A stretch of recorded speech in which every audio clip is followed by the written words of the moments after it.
Hi, welcome to PwC's monthly economic barometer for February. I'm Jonathan Westhead. Reflecting a surge in confidence amongst Luxembourg manufacturers, our barometer has continued to rise and has reached plus 26, its highest level in 6 months. Locally, growth carried over from 2017 stands at 2.7%, and depending on fourth quarter performance, yearly growth could reach 3.4%. This growth is largely driven by household consumption and services to companies. In fact, the latter sector significantly contributed to improving overall employment.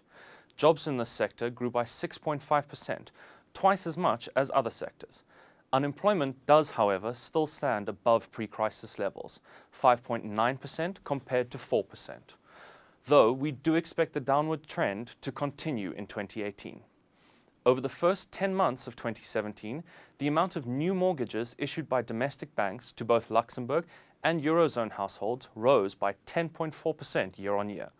This is largely due to a steady demand for fixed-rate mortgages, which accounted for 59% of new mortgages. New adjustable mortgages, however, continued to decline, dropping by 4%.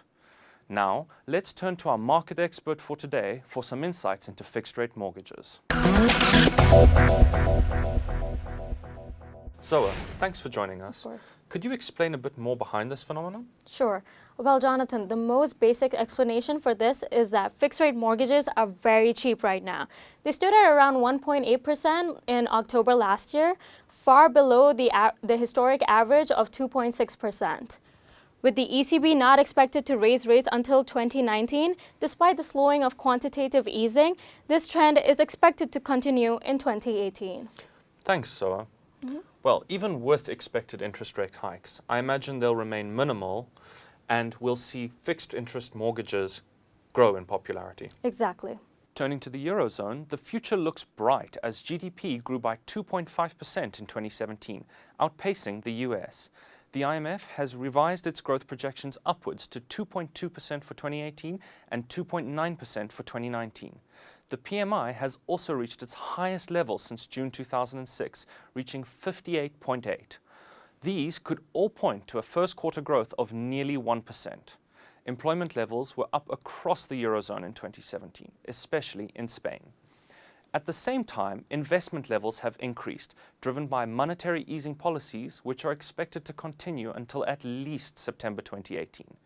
Inflation, however, struggled to reach 1.4% in 2017, standing well below the expected 2% mark, despite oil price increases. The euro's appreciation against the dollar certainly threatens inflation, and the first surveys of 2018 point to potentially higher inflationary pressure.